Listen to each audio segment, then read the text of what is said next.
Hiber-Nation 101.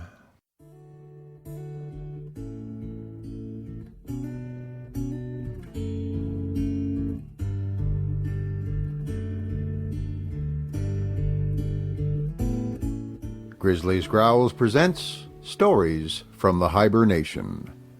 Read by David Grizzly Smith.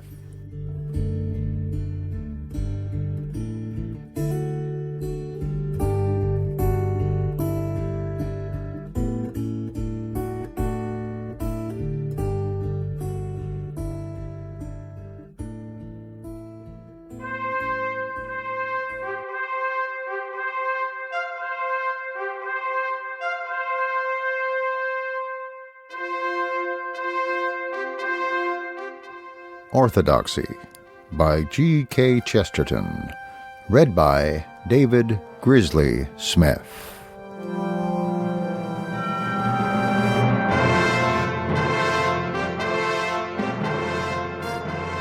Chapter 9. Authority and the Adventurer. The last chapter has been concerned with the contention that orthodoxy is not only, as is often urged, the only safe guardian of morality or order, but is also the only logical guardian of liberty, innovation, and advance.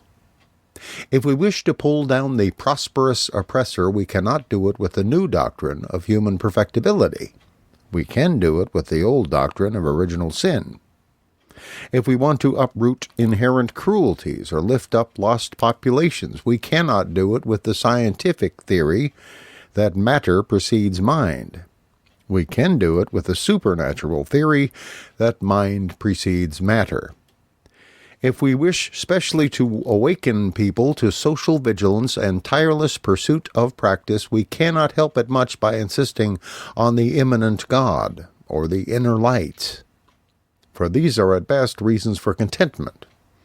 We can help it much by insisting on the transcendent God and the flying and escaping gleam, for that means divine discontent. If we wish particularly to assert the idea of a generous balance against that of a dreadful autocracy, we shall instinctively be Trinitarian rather than Unitarian.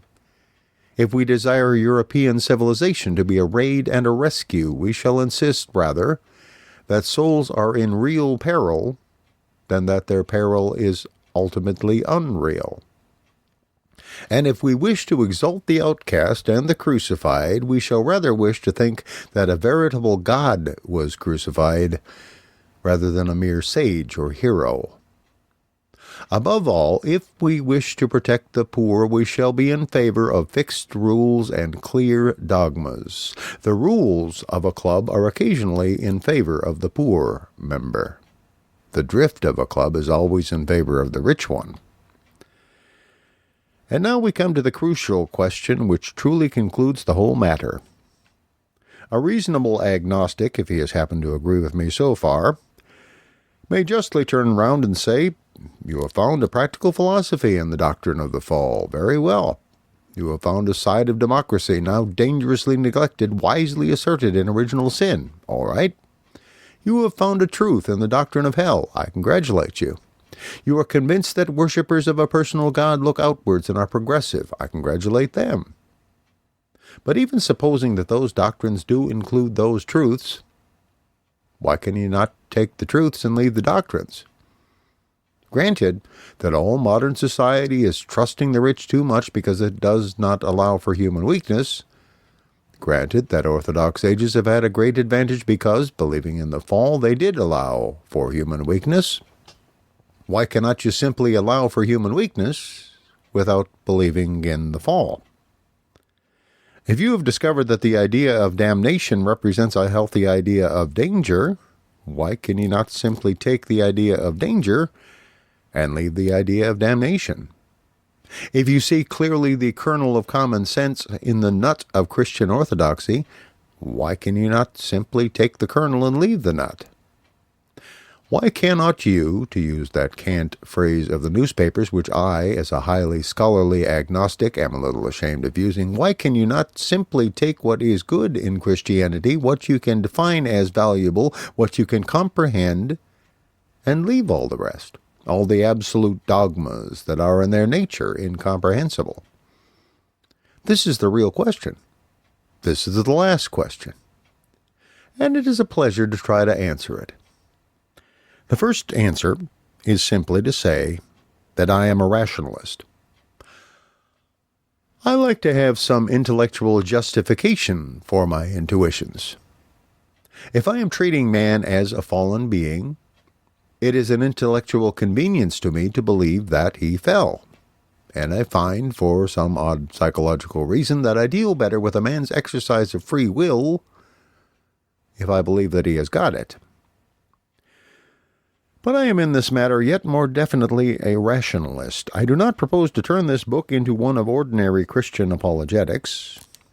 I should be glad to meet at any other time the enemies of Christianity in that more obvious arena.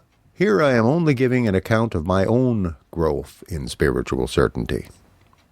But I may pause to remark that the more I saw of the merely abstract arguments against the Christian cosmology, the less I thought of them. I mean that having found the moral atmosphere of the Incarnation to be common sense, I then looked at the established intellectual arguments against the Incarnation and found them to be common nonsense. In case the argument should be thought to suffer from the absence of the ordinary apologetic, I will here very briefly summarize my own arguments and conclusions on the purely objective or scientific truth of the matter. If I am asked as a purely intellectual question why I believe in Christianity, I can only answer for the same reason that an intelligent agnostic disbelieves in Christianity. I believe in it quite rationally, upon the evidence. But the evidence in my case, as in that of the intelligent agnostic, is not really in this or that alleged demonstration. It is in an enormous accumulation of small but unanimous facts. The secularist is not to be blamed because his objections to Christianity are miscellaneous and even scrappy. It is precisely such scrappy evidence that does convince the mind.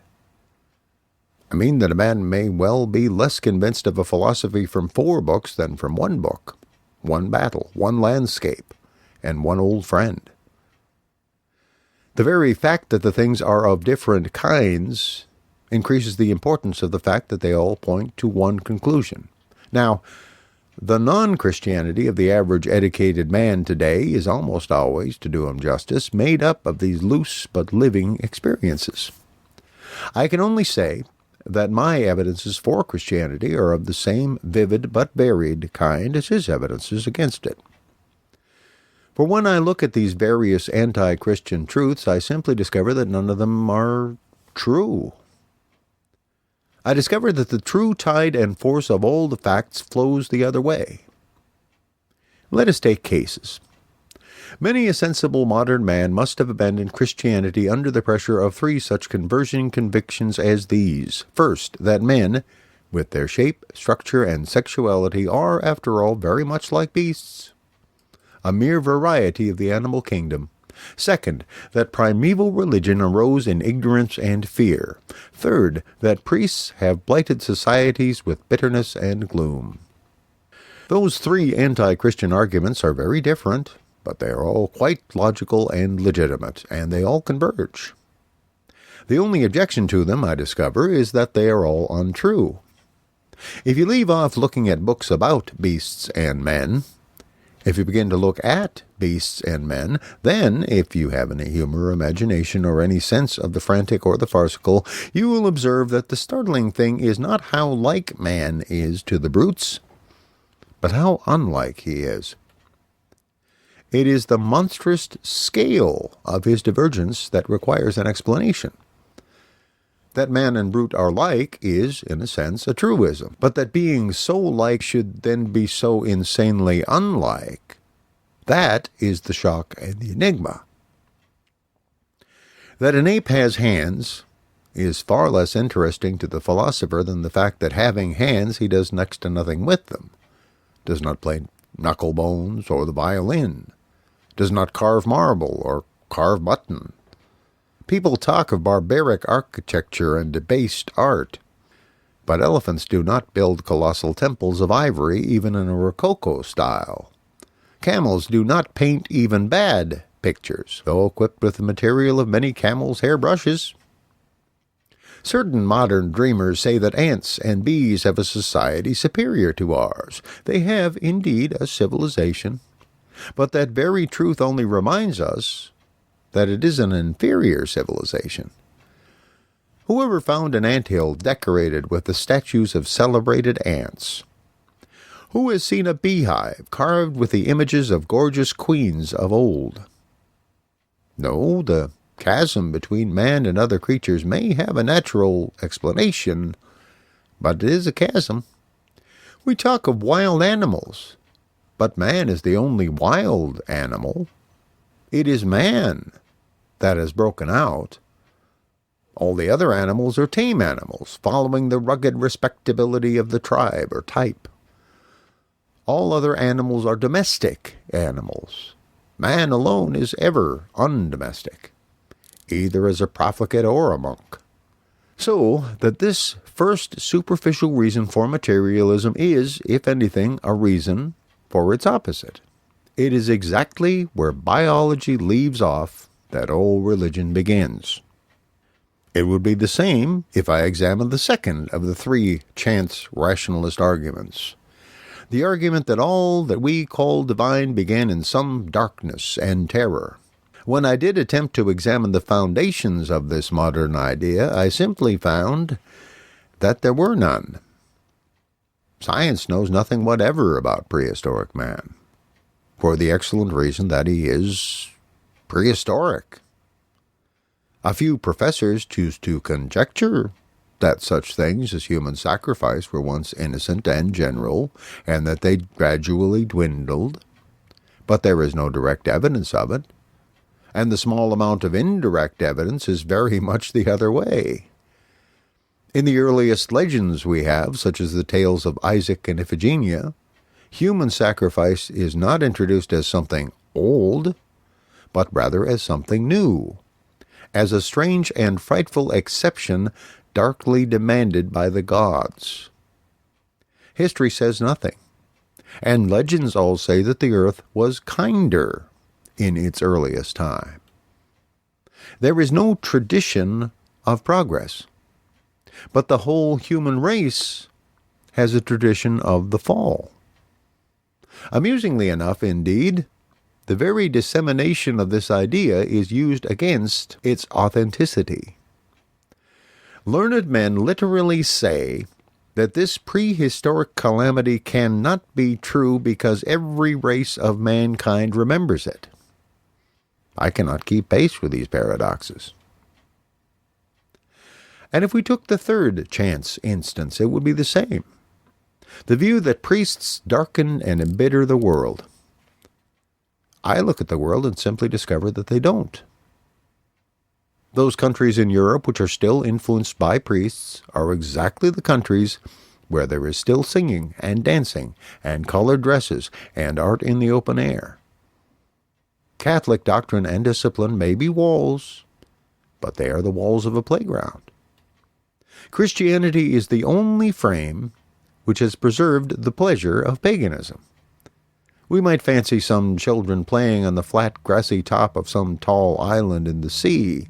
So long as there was a wall round the cliff's edge, they could fling themselves into every frantic game and make the place the noisiest of nurseries.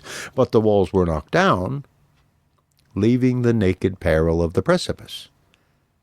They did not fall over, but when their friends returned to them, they were all huddled in terror in the center of the island, and their song had ceased. Thus, these three facts of experience, such facts as go to make an agnostic, are, in this view, turned totally around. I am left saying, Give me an explanation, first, of the towering eccentricity of man among the brutes, second, of the vast human tradition of some ancient happiness, third, of the partial perpetuation of such pagan joy in the countries of the Catholic Church. One explanation, at any rate, covers all three. The theory that twice was the natural order interrupted by some explosion or revelation such as people now call psychic. Once, heaven came upon the earth with a power or seal called the image of God, whereby man took command of nature. And once again, when in empire after empire men had been found wanting, heaven came to save mankind in the apple shape of a man. This would explain why the mass of men always look backwards, and why the only corner where they in any sense look forwards is the little continent where Christ has his church. I know it will be said that Japan has become progressive. But how can this be an answer when even in saying Japan has become progressive, we really only mean Japan has become European? But I wish here not so much to insist on my own explanation as to insist on my original remark. I agree with the ordinary unbelieving man in the street in being guided by 3 or 4 odd facts all pointing to something. Only when I came to look at the facts, I always found they pointed to something else.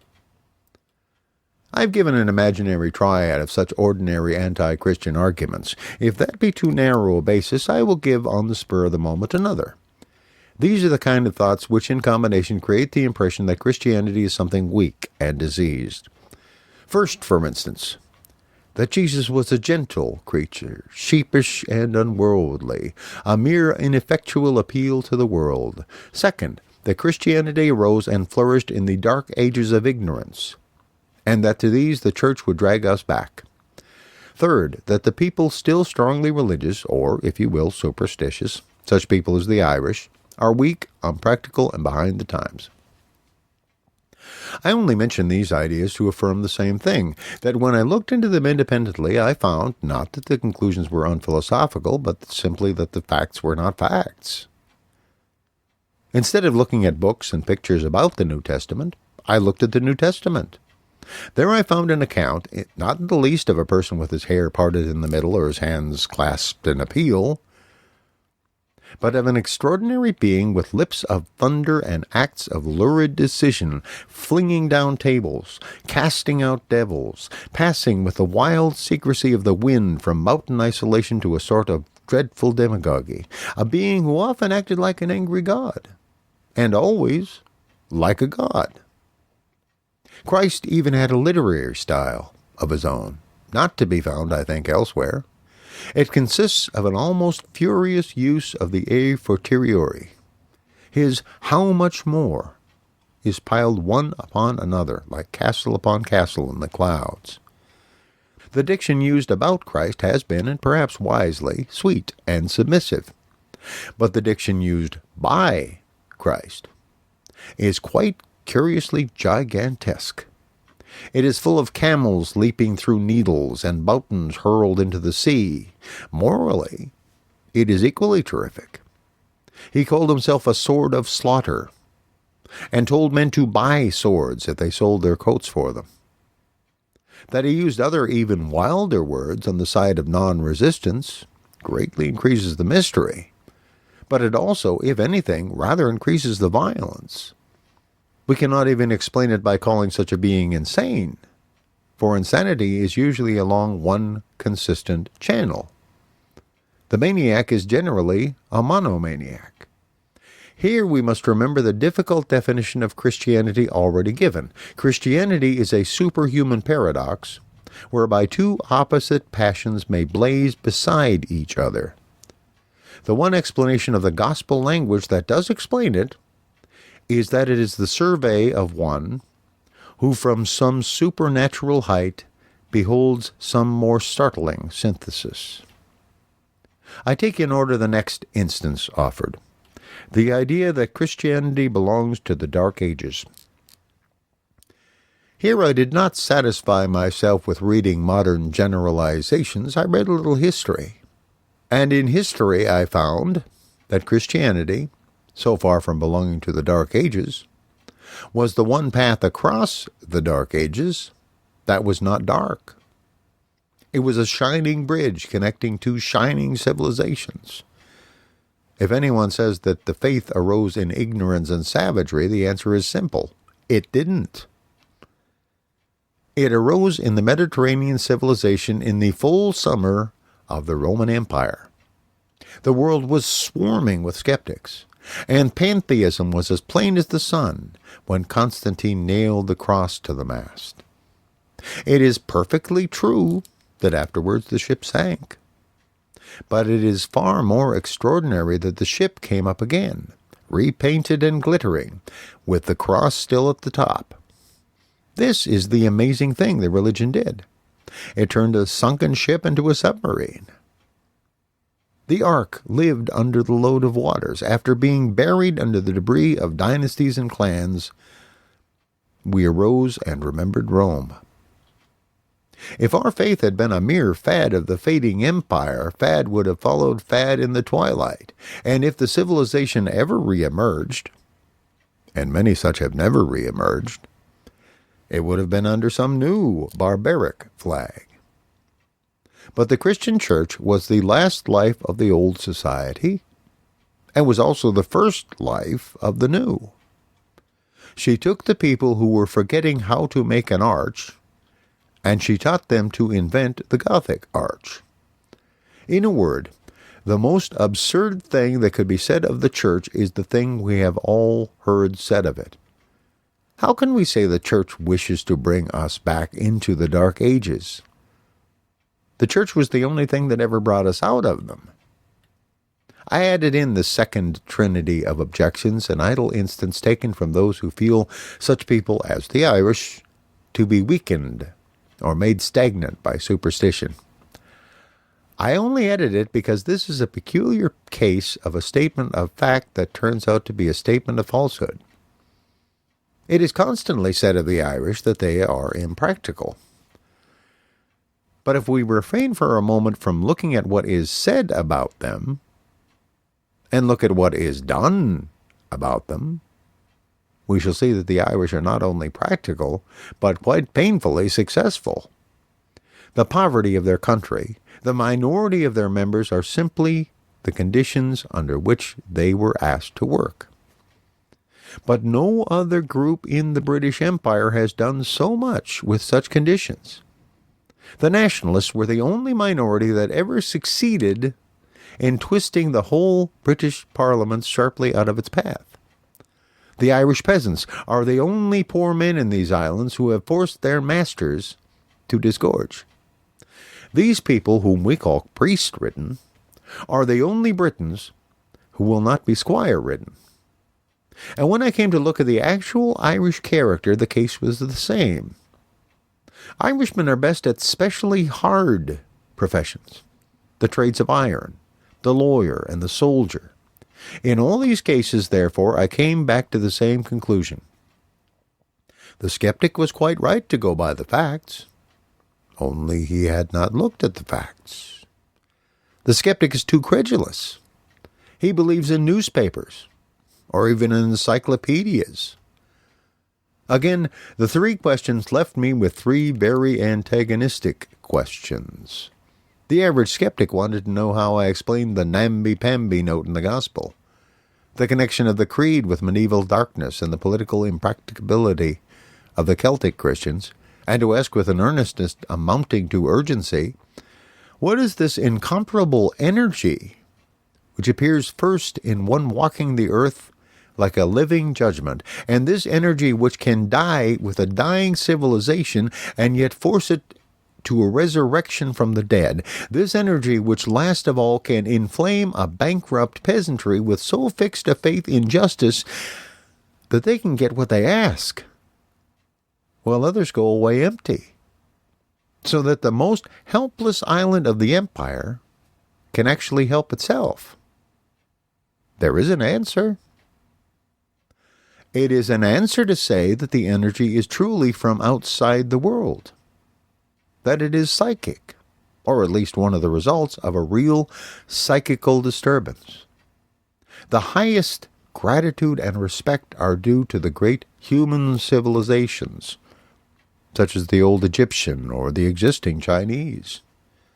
Nevertheless, it is no injustice for them to say that only modern Europe has exhibited incessantly a power of self-renewal, recurring often at the shortest intervals, and descending to the smallest facts of building or costume. All other societies die finally and with dignity. We die daily. We are always being born again with an almost indecent obstetrics. It is hardly an exaggeration to say that there is in historic Christendom a sort of unnatural life. It could be explained as a supernatural life. It could be explained as an awful galvanic life, working in what would have been a corpse. For our civilization ought to have died, by all parallels, by all sociological probability, in the Ragnarok of the end of Rome. That is the weird inspiration of our estate. You and I have no business to be here at all. We are all revenants. All living Christians are dead pagans walking about. Just as Europe was about to be gathered in silence to Assyria and Babylon, something entered into its body. And Europe has had a strange life. It is not too much to say that it has had the jumps ever since. I have dealt at length with such typical triads of doubt in order to convey the main contention that my own case for Christianity is rational, but it is not simple. It is an accumulation of varied facts, like the attitude of the ordinary agnostic. But the ordinary agnostic has got all his facts wrong. He is a non-believer for a multitude of reasons, but they are untrue reasons. He doubts because the Middle Ages were barbaric, but they weren't. Because Darwinism is demonstrated, but it isn't. Because miracles do not happen, but they do. Because monks were lazy, but they were very industrious. Because nuns are unhappy, but they are particularly cheerful. Because Christian art was sad and pale, but it was picked out in particularly bright colors and gay with gold. Because modern science is moving away from the supernatural, but it isn't. It is moving towards the supernatural with the rapidity of a railway train. But among these million facts, all flowing one way, there is, of course, one question sufficiently solid and separate to be treated briefly, but by itself. I mean, the objective occurrence of the supernatural. In another chapter, I have indicated the fallacy of the ordinary supposition that the world must be impersonal because it is orderly. A person is just as likely to desire an orderly thing as a disorderly thing. But my own positive conviction that personal creation is more conceivable than material fate is, I admit, in a sense, undiscussable. I will not call it a faith or an intuition, for those words are mixed up with mere emotion. It is strictly an intellectual conviction, but it is a primary intellectual conviction, like the certainty of self or the good of living. Anyone who likes, therefore, may call my belief in God merely mystical. The phrase is not worth fighting about.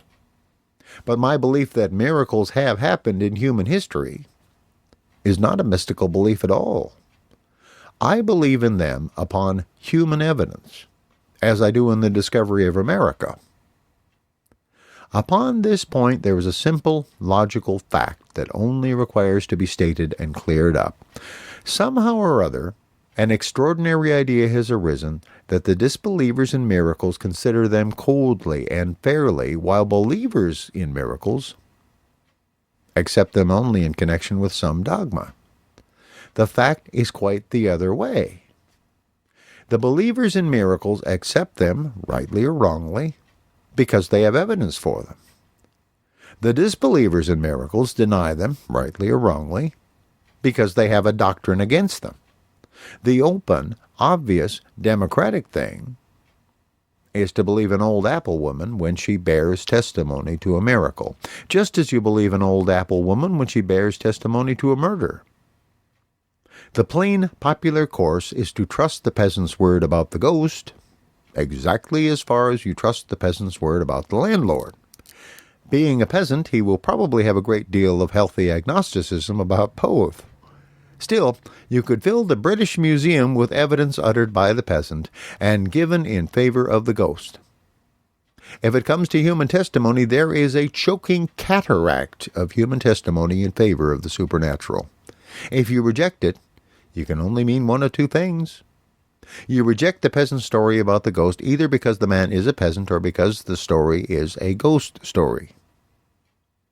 That is, you either deny the main principle of democracy or you affirm the main principle of materialism, the abstract impossibility of miracle. You have a perfect right to do so, but in that case, you are the dogmatist. It is we Christians who accept all actual evidence. It is you rationalists who refuse actual evidence, being constrained to do so by your creed. I am not constrained by any creed in the matter, and looking impartially into certain miracles of medieval and modern times, I have come to the conclusion that they occurred. All argument against these plain facts is always argument in a circle. If I say medieval documents attest certain miracles as much as they attest certain battles, they answer, but medievals were superstitious. If I want to know in what they were superstitious, the only ultimate answer is that they believed in miracles. If I say a peasant saw a ghost, I am told, but peasants are so credulous. If I ask why credulous, the only answer is that they see ghosts. Iceland is impossible because only stupid sailors have seen it. And the sailors are only stupid because they've seen Iceland. It is only fair to add that there is another argument that the unbeliever may rationally use against miracles, although he himself generally forgets to use it. He may say that there has been in many miraculous stories a notion of spiritual preparation and acceptance. In short, that the miracle could only come to him who believed in it. It may be so, and if it is so, how are we to test it? If we are inquiring whether certain results follow faith, it is useless to repeat wearily that if they happen, they do follow faith. If faith is one of the conditions, those without faith have a most healthy right to laugh, but they have no right to judge. Being a believer may be, if you like, as bad as being a drunk. Still, if we were extracting psychological facts from drunkards, it would be absurd to be always taunting them with having been drunk. Suppose we were investigating whether angry men really saw a red mist before their eyes. Suppose 60 excellent householders swore that when angry they had seen this crimson cloud. Surely, it would be absurd to answer, "Oh, but you admit you were angry at the time." They might reasonably rejoin, in a stentorian chorus, how the blazes could we discover without being angry whether angry people see red? So the saints and ascetics might rationally reply, suppose the question is whether believers can see visions. Even then, if you are interested in visions, it is no point to object to believers. You're still arguing in a circle, in that old mad circle with which this book began. The question of whether miracles ever occur is a question of common sense and of ordinary historical imagination, not of any final physical experiment. One may here surely dismiss that quite brainless piece of pedantry, which talks about the need for scientific conditions in connection with alleged spiritual phenomena. If we are asking whether a dead soul can communicate with a living, it is ludicrous to insist that it shall be under conditions in which no two living souls in their senses would seriously communicate with each other. The fact that ghosts prefer darkness no more disproves the existence of ghosts then the fact that lovers prefer darkness disproves the existence of love. If you chose to say, I will believe that Miss Brown called her fiancé a periwinkle or any other endearing term if she will repeat the word before 17 psychologists, then I shall reply, very well, if those are your conditions, you will never get the truth, for she certainly will not say it. It is just as unscientific as it is unphilosophical to be surprised that in an unsympathetic atmosphere certain extraordinary sympathies do not arise. It is as if I said that I could not tell if there was a fog because the air was not clear enough, or as if I insisted on perfect sunlight in order to see a solar eclipse. As a common-sense conclusion, such as those to which we come about sex or about midnight, well knowing that many details must in their own nature be concealed, I conclude that miracles do happen. I am forced to it by a conspiracy of facts. The fact that the men who encounter elves or angels are not the mystics and the morbid dreamers, but fishermen, farmers, and all men at once coarse and cautious. The fact that we all know men who testify to spiritualist incidents, but are not spiritualists. The fact that science itself admits such things more and more every day. Science will even admit the ascension, if you call it levitation, and will very likely admit the resurrection when it is thought of another word for it. I suggest regalvanization. But the strongest of all is the dilemma above mentioned, that these supernatural things are never denied except on the basis of either anti-democracy or of materialist dogmatism. I may say materialist mysticism. The skeptic always takes one of two positions. Either an ordinary man need not be believed, or an extraordinary event must not be believed. For I hope we may discuss the argument against wonders attempted in the mere recapitulation of frauds, of swindling mediums or trick miracles. That is not an argument at all, good or bad. A false ghost disproves the reality of ghosts exactly as much as a forged banknote disproves the existence of the Bank of England. If anything, it proves its existence. Given this conviction that the spiritual phenomena do occur, my evidence for which is complex but rational, we then collide with one of the worst mental evils of the age.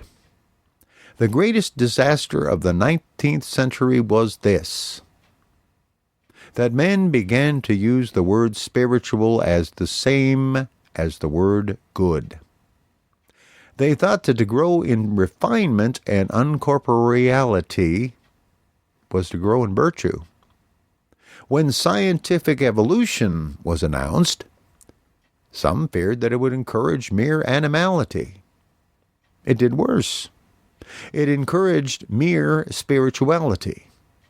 It taught men to think that so long as they were passing from the ape, they were going to be angel. But you can pass from the ape and go to the devil.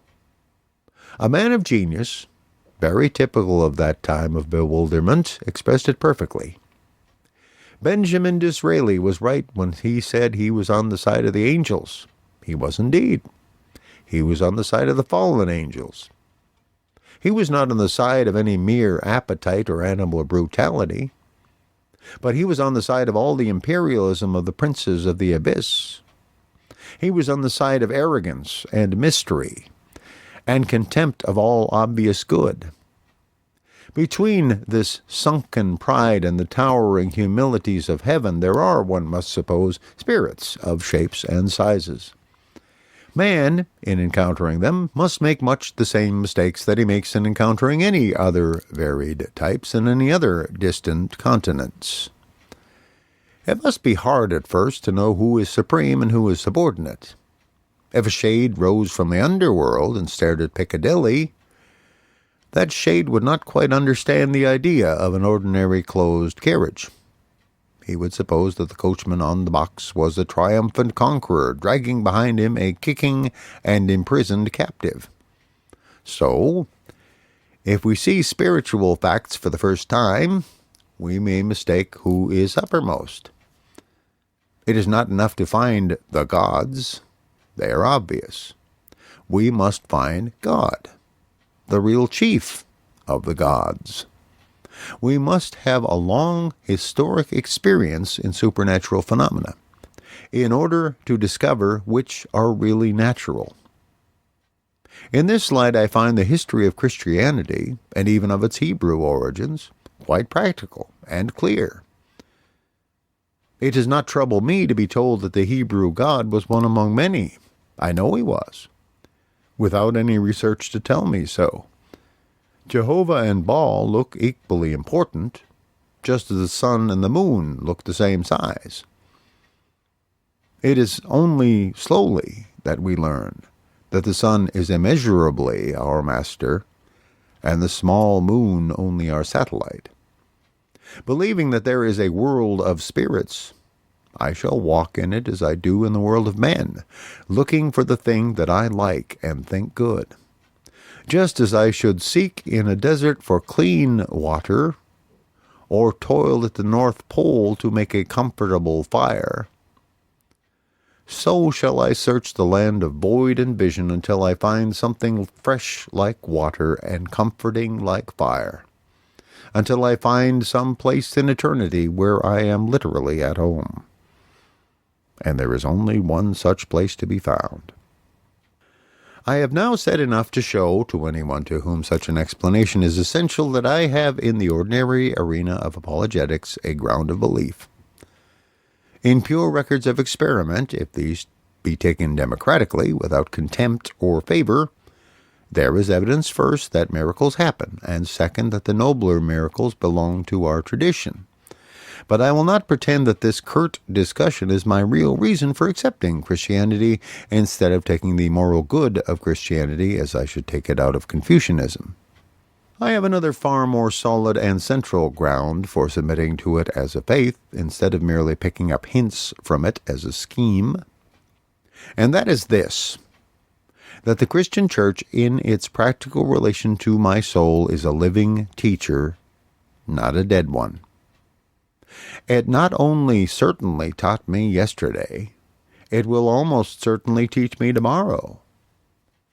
Once I saw suddenly the meaning of the shape of the cross. Someday I may see suddenly the meaning of the shape of the mitre. One fine morning I saw why windows were pointed. Some fine morning I may see why priests were shaven. Plato has told you a truth, but Plato is dead. Shakespeare has startled you with an image, but Shakespeare will not startle you with any more. But imagine what it would be to live with such men still living, to know that Plato might break out with an original lecture tomorrow, or that any moment Shakespeare might shatter everything with a single song. The man who lives in contact with what he believes to be a living church is a man always expecting to meet Plato and Shakespeare tomorrow at breakfast. He is always expecting to see some truth he has never seen before. There is only one other parallel to this position, and that is the parallel of the life in which we all began. When your father told you, walking about the garden, that bees stung or the roses smelt sweet, you did not talk of taking the best out of his philosophy. When the bees stung you, you did not call it an entertaining coincidence. When the rose smelt sweet, you did not say, "My father is a rude, barbaric symbol enshrining, perhaps unconsciously, the deep, delicate truths that flowers smell."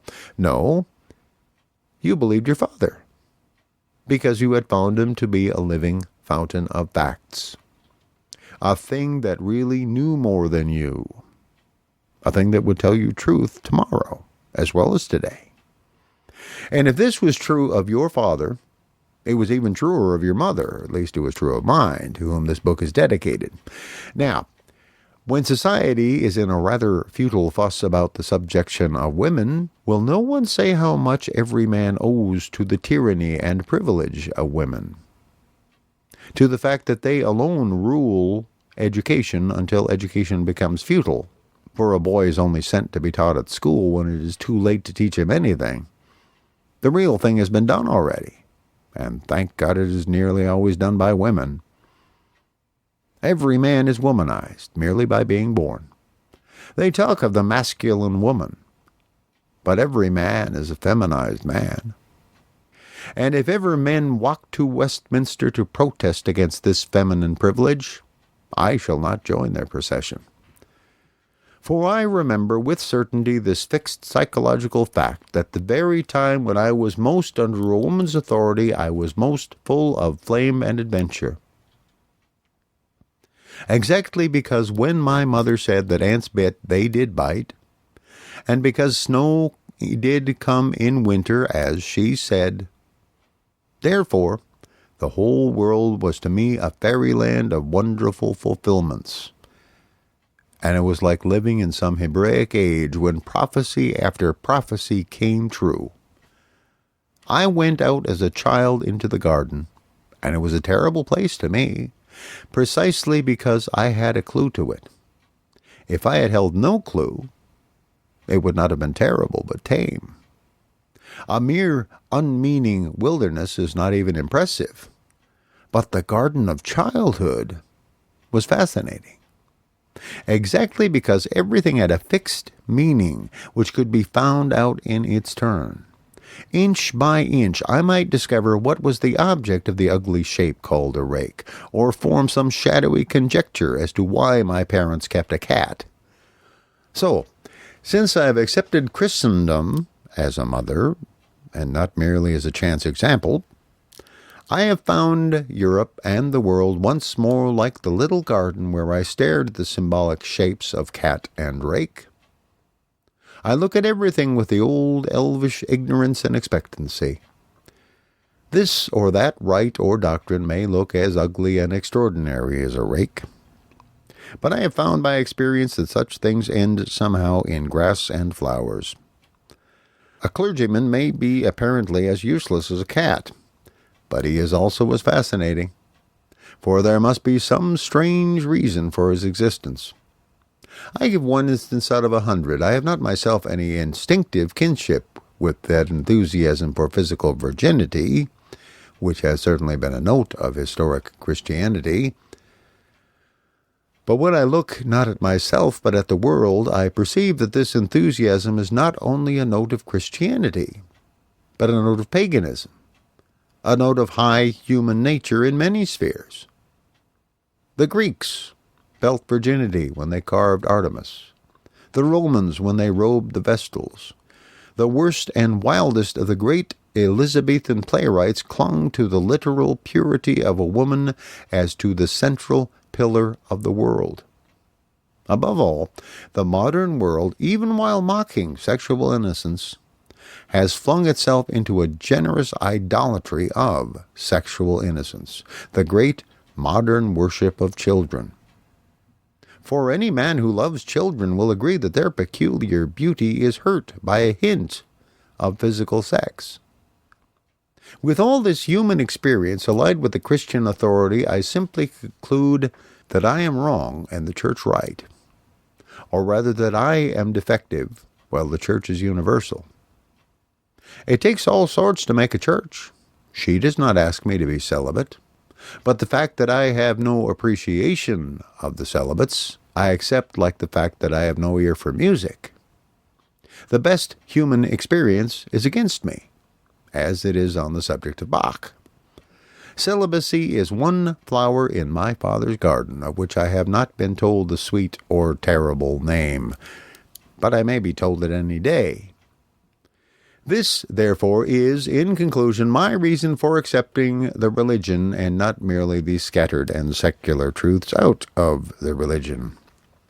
I do it because the thing has not merely told this truth or that truth, but has revealed itself as a truth-telling thing.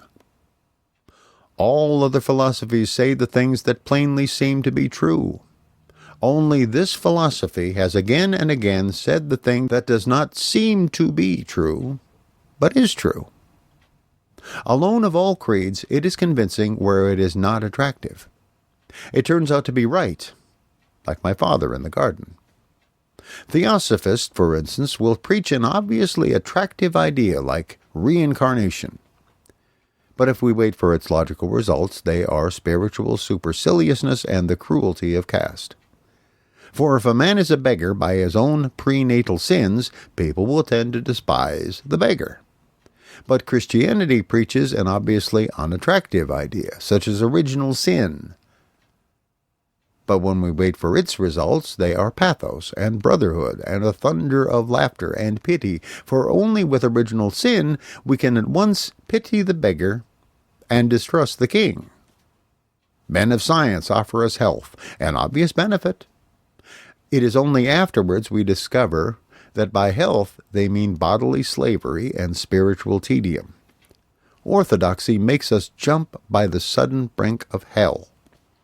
It is only afterwards that we realize that jumping was an athletic exercise highly beneficial to our health.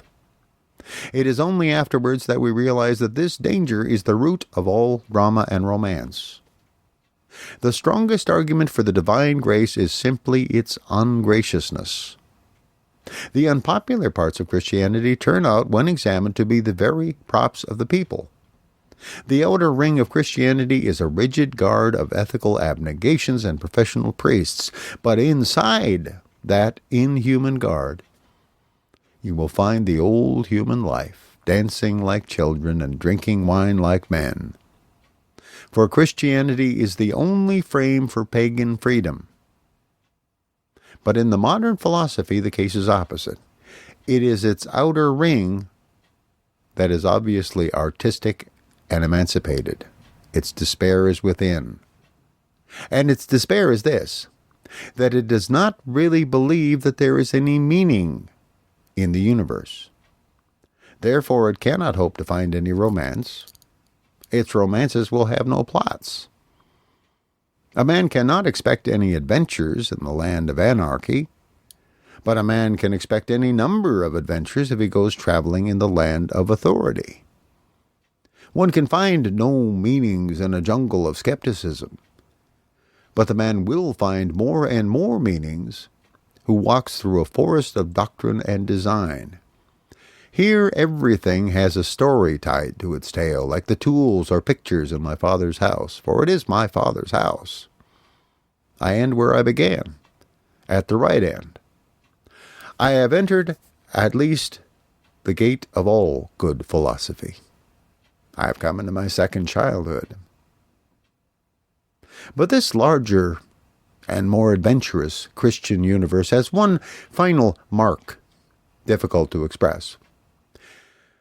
Yet as a conclusion of the whole matter, I will attempt to express it.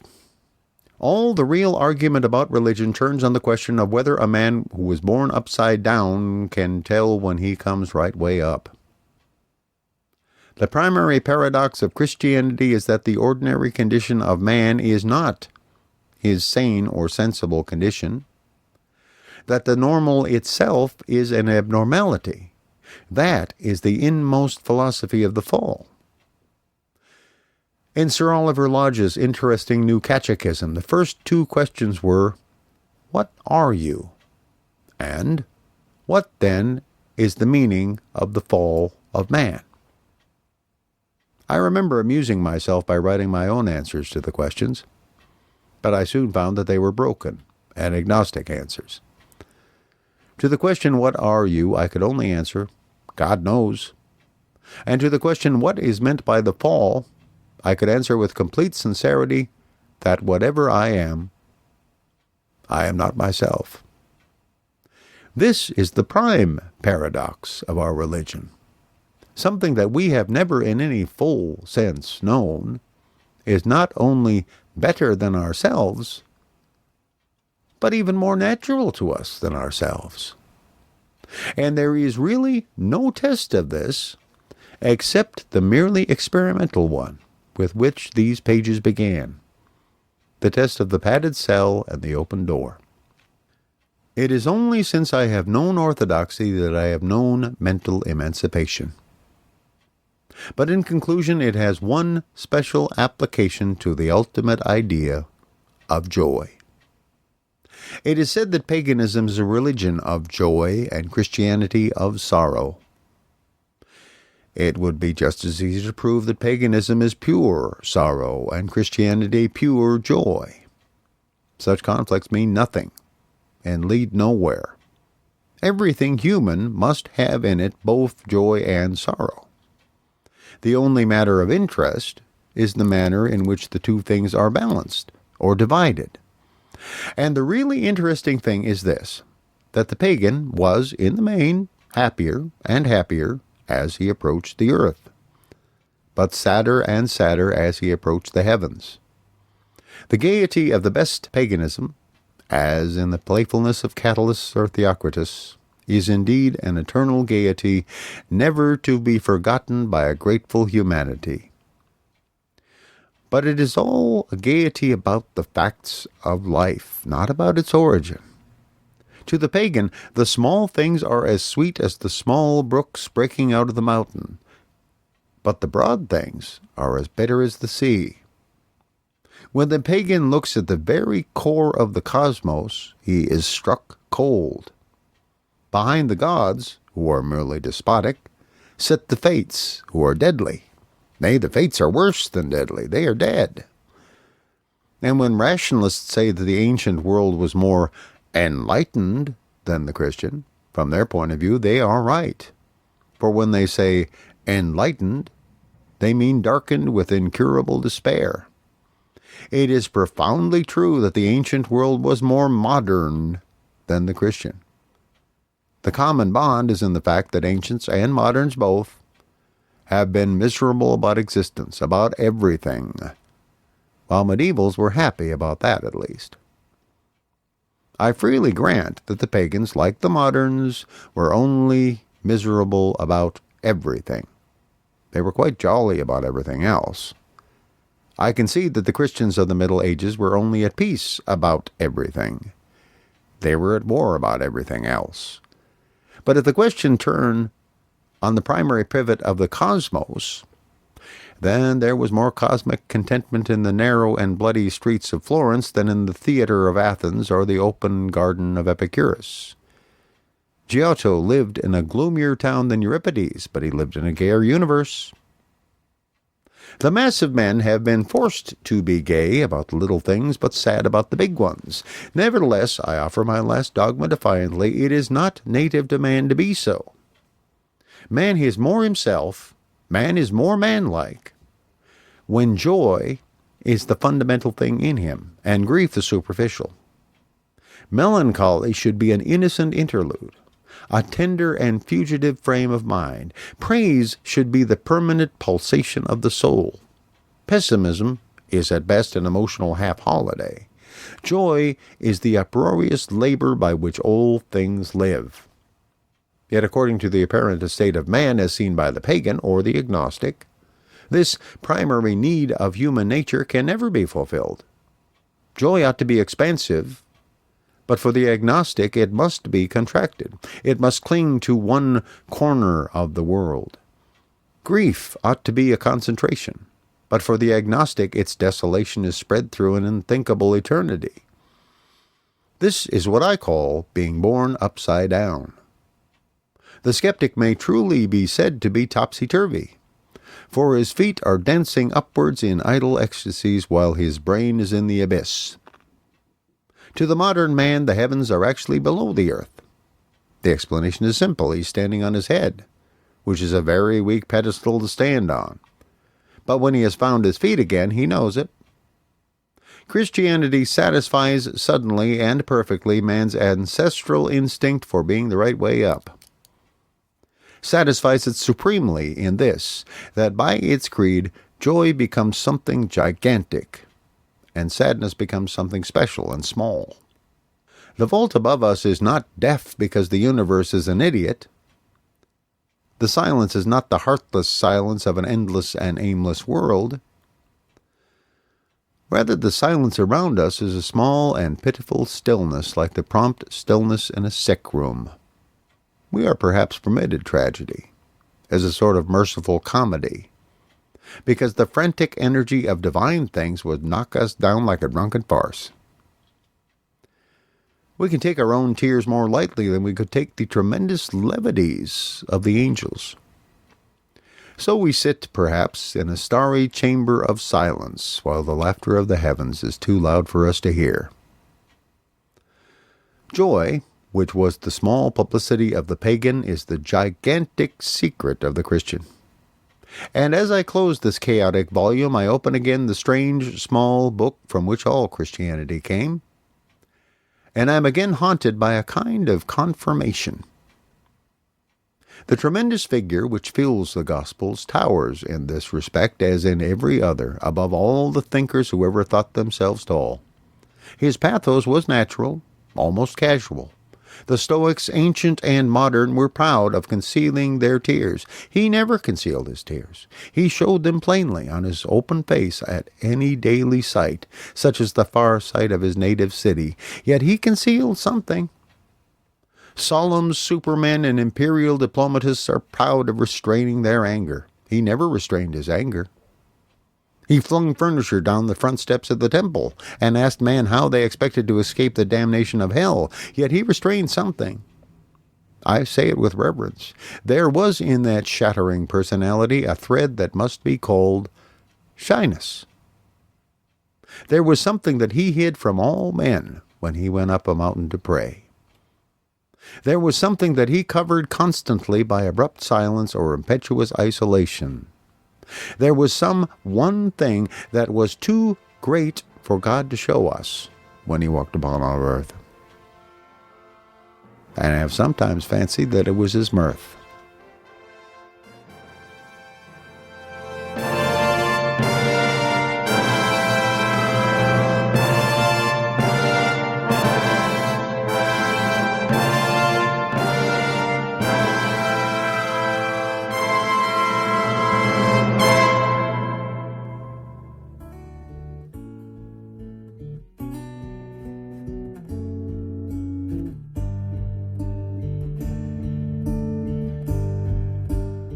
Thank you for listening to Stories from the Hiber-Nation. Comment on the website at grizzliesgrowls.com.